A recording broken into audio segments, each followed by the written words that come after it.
Hello दोस्तों, कैसे हैं आप लोग। मैं उम्मीद करता हूं कि आप लोग अच्छे होंगे और आप लोगों की पढ़ाई बहुत ही अच्छी चल रही होगी। जैसा कि आप लोगों को पता है, हम लोग परीक्षा वाणी की बुक को कवर कर रहे हैं। उसी के संबंध में आज हम लोगों का एक नया अध्याय शुरू होगा, जिसका नाम है संघीय कार्यपालिका, और ये हम लोगों का अध्याय 5 होगा। इसके पहले हम लोग 4 अध्याय पढ़ चुके हैं। आप लोग प्लेलिस्ट में जाकर देख सकते हैं। परीक्षा दृष्टि को शुरू करने से पहले मैं आप लोगों को कुछ महत्वपूर्ण बातें बताता हूं, जो आप लोगों के लिए बहुत ही आवश्यक होगा। जैसे कार्यपालिका को 2 भागों में बांटा गया है, संघ की कार्यपालिका और राज्य की कार्यपालिका। संघ की कार्यपालिका अलग होती है और राज्य की कार्यपालिका अलग होती है। संघ की कार्यपालिका के अंतर्गत हम लोग राष्ट्रपति, उपराष्ट्रपति, प्रधानमंत्री एवं उसका मंत्रिपरिषद, महान्यायवादी के बारे में पढ़ेंगे। और राज्य की कार्यपालिका के अंतर्गत हम लोग राज्यपाल, मुख्यमंत्री, मंत्रिपरिषद एवं महाधिवक्ता के बारे में पढ़ेंगे। जैसा कि आप लोगों को पता है, भारतीय संविधान के भाग 5 में अनुच्छेद 52 से 78 तक संघ की कार्यपालिका का वर्णन है। तो आइए शुरू करते हैं पेज नंबर 1 पॉइंट नंबर 1 के साथ। संविधान के किस अनुच्छेद के तहत कहा गया है कि भारत का एक राष्ट्रपति होगा। अनुच्छेद 52 के तहत भारत में किस प्रकार की शासन प्रणाली को अपनाया गया है। संसदीय शासन प्रणाली को। संसदीय शासन प्रणाली को किस देश के संविधान से लिया गया है। ब्रिटेन के संविधान से। भारत के संविधान के अनुसार संघ की समस्त कार्यपालिका शक्ति किसमें निहित है। राष्ट्रपति में। किस अनुच्छेद के तहत संघ की कार्यपालिका शक्ति राष्ट्रपति में निहित होगी और वह इसका प्रयोग संविधान के अनुसार स्वयं या अपने अधीनस्थ अधिकारियों के माध्यम से करेगा। अनुच्छेद 53(1) के तहत। संसदीय शासन प्रणाली में राष्ट्रपति केवल नाम मात्र का प्रमुख होता है। वास्तविक शक्ति किसमें निहित होती है। मंत्रिपरिषद में।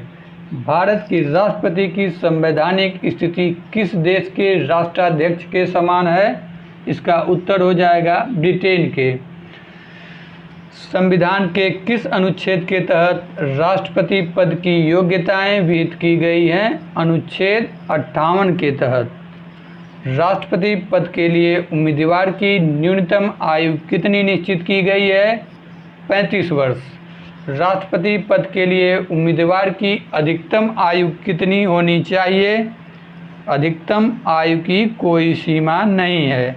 राष्ट्रपति पद के लिए कौन कौन सी योग्यताएं विहित की गई हैं। राष्ट्रपति पद के लिए पहली योग्यता है वह भारत का नागरिक हो। दूसरी योग्यता है उसकी उम्र 35 वर्ष से कम न हो।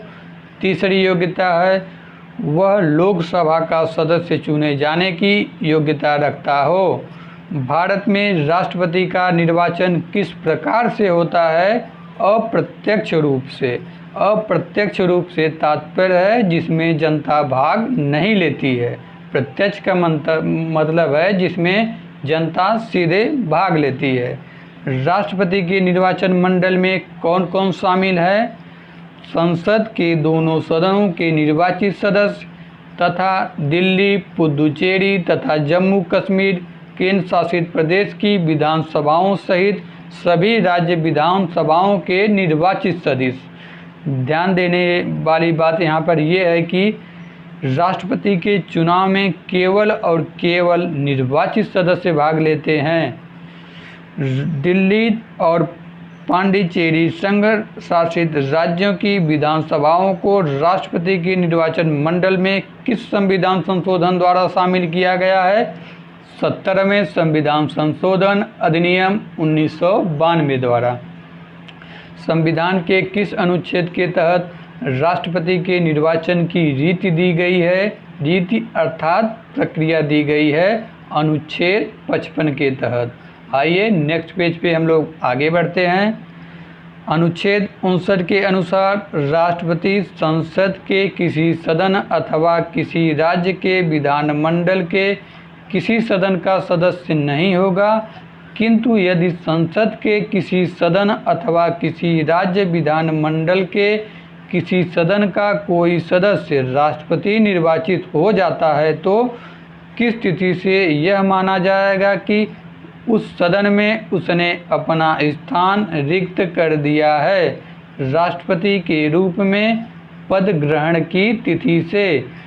राष्ट्रपति का निर्वाचन किसके द्वारा कराया जाता है? भारत के निर्वाचन आयोग द्वारा। राष्ट्रपति पद के लिए उम्मीदवार का नाम कम से कम कितने मतदाताओं द्वारा प्रस्तावित और अनुमोदित किया जाना चाहिए? 50-50 मतदाताओं द्वारा। वर्तमान में राष्ट्रपति पद के लिए उम्मीदवार के लिए जमानत राशि कितनी है? 15,000 रुपये। कुल वैध मतों का कितना भाग प्राप्त न करने वाले उम्मीदवार की जमानत राशि जब्त हो जाती है? कुल वैध मतों का 1/6 भाग अगर आप प्राप्त नहीं करते हैं तो आपकी जमानत राशि जब्त हो जाएगी। किस अनुच्छेद के तहत यह उपबंध किया गया है कि कोई व्यक्ति राष्ट्रपति पद पर पुनर्निर्वाचन के लिए पात्र है? अनुच्छेद 57 के तहत। राष्ट्रपति के निर्वाचक मंडल का उल्लेख संविधान के किस अनुच्छेद के तहत किया गया है? अनुच्छेद 54 के तहत। भारत में राष्ट्रपति का चुनाव किस पद्धति के अनुसार किया जाता है? आनुपातिक प्रतिनिधित्व पद्धति के अनुसार एकल संक्रमणीय मत प्रणाली द्वारा। किस वर्ष की जनगणना द्वारा अनिश्चित जनसंख्या को राष्ट्रपति चुनाव के लिए किसी राज्य विशेष की जनसंख्या माना जाता है? 1971 की जनगणना द्वारा अनिश्चित जनसंख्या को। किस संविधान संशोधन द्वारा यह प्रावधान किया गया है कि जब तक 2026 के पश्चात होने वाली प्रथम जनगणना के आंकड़े प्रकाशित नहीं हो जाते तब तक राष्ट्रपति चुनाव के लिए राज्यों की जनसंख्या 1971 की जनगणना द्वारा अनिश्चित जनसंख्या को माना जाएगा? यह प्रावधान किया गया था 84वें संविधान संशोधन अधिनियम 2001 द्वारा। किसी व्यक्ति को राष्ट्रपति पद पर चुने जाने के लिए न्यूनतम कितना मत प्राप्त करना आवश्यक है? न्यूनतम कितना मत प्राप्त करना आवश्यक है? कुल पड़े वैध मतों के आधे से एक मत से अधिक अर्थात 50% प्लस 1। अगर कोई उम्मीदवार 50% प्लस 1 वोट पाता है तो वह जो है जीत जाएगा। किस अनुच्छेद के तहत राष्ट्रपति के पदावधि का उपबंध किया गया है? अनुच्छेद 56 के तहत। भारत का राष्ट्रपति अपने पद ग्रहण की तिथि से कितने वर्ष तक अपना पद धारण करता है? 5 वर्ष तक। राष्ट्रपति का 5 वर्ष का कार्यकाल समाप्त हो जाने पर भी वह कब तक अपना पद धारण किए रहता है? जब तक कि उसका उत्तराधिकारी अपना पद ग्रहण कर नहीं लेता है। राष्ट्रपति अपना त्यागपत्र किसे देता है?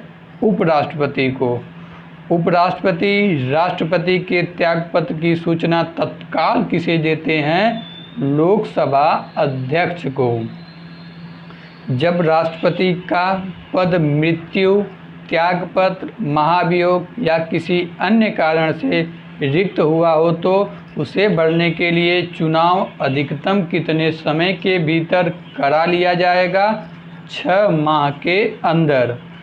भारत के राष्ट्रपति को शपथ कौन दिलाता है? भारत का मुख्य न्यायाधीश। भारत के मुख्य न्यायाधीश की अनुपस्थिति में राष्ट्रपति को शपथ कौन दिलाता है? उच्चतम न्यायालय के उपलब्ध ज्येष्ठतम न्यायाधीश। संविधान का कौन सा अनुच्छेद राष्ट्रपति के शपथ तथा उसके प्रारूपों के बारे में है? अनुच्छेद 60।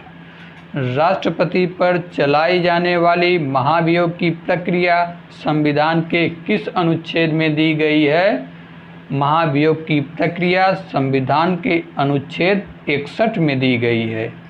राष्ट्रपति पर महाभियोग किस आधार पर चलाया जा सकता है? संविधान के अतिक्रमण के आधार पर। राष्ट्रपति पर महाभियोग की प्रक्रिया संसद के किस सदन में आरंभ की जा सकती है? संसद के किसी भी सदन में, अर्थात या तो लोकसभा में या तो राज्यसभा में। आप लोगों को मालूम है कि संसद के 2 सदन होते हैं, राज्यसभा और लोकसभा। लोकसभा को निम्न सदन और राज्यसभा को उच्च सदन के नाम से जाना जाता है।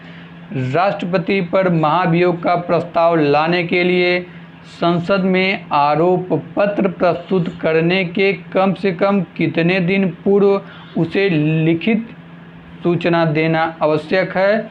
14 दिन पूर्व।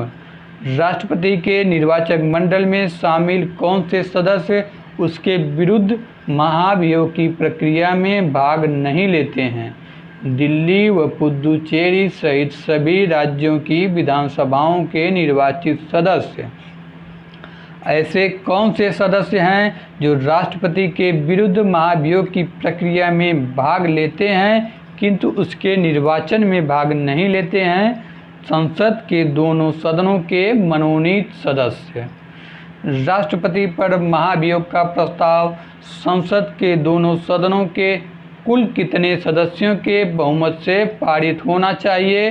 अभीष्ट सदन के कुल सदस्य संख्या के कम से कम 2/3 बहुमत द्वारा। महाभियोग की प्रक्रिया पूरी होने के पश्चात राष्ट्रपति को कब से पदच्युत समझा जाता है? महाभियोग प्रस्ताव संसद के दूसरे सदन द्वारा स्वीकृत होने के दिन से। राष्ट्रपति और उपराष्ट्रपति के निर्वाचन संबंधी विवादों पर निर्णय करने की अधिकारता किसे प्राप्त है? उच्चतम न्यायालय को। अनुच्छेद 71 के तहत किस संविधान संशोधन द्वारा यह प्रावधान किया गया है कि राष्ट्रपति के निर्वाचक मंडल में रिक्तता होने पर भी राष्ट्रपति का चुनाव अवैध नहीं होगा? यह प्रावधान किया गया था 11वें संविधान संशोधन अधिनियम 1961 द्वारा। संविधान के किस अनुच्छेद के तहत राष्ट्रपति को प्रधानमंत्री से सूचना प्राप्त करने का अधिकार है? अनुच्छेद 78 के तहत। संसद का सत्र आहूत करने, सत्रावसान करने तथा लोकसभा को भंग करने का अधिकार किसे है? राष्ट्रपति को। भारत का महान न्यायवादी किसके प्रसाद प्रयत्न अपना पद धारण करता है? राष्ट्रपति के। आंग्ल भारतीय समुदाय के कितने प्रतिनिधियों को राष्ट्रपति द्वारा लोकसभा में मनोनीत किया जा सकता है? 2 प्रतिनिधियों को। राष्ट्रपति को राज्यसभा में 12 सदस्यों को मनोनीत करने का अधिकार दिया गया है। किन क्षेत्रों में विशेष ज्ञान या अनुभव रखने वाले व्यक्तियों का राज्यसभा में प्रतिनिधित्व देने के लिए यह प्रावधान किया गया है? साहित्य, विज्ञान, कला और समाज सेवा के क्षेत्र में। किस अनुच्छेद के तहत यह प्रावधान किया गया है कि संसद द्वारा पारित विधेयक को राष्ट्रपति एक बार पुनर्विचार के लिए वापस कर सकता है? अनुच्छेद 11 के तहत। ओके दोस्तों, मिलते हैं नेक्स्ट वीडियो में। तब तक के लिए जय हिंद।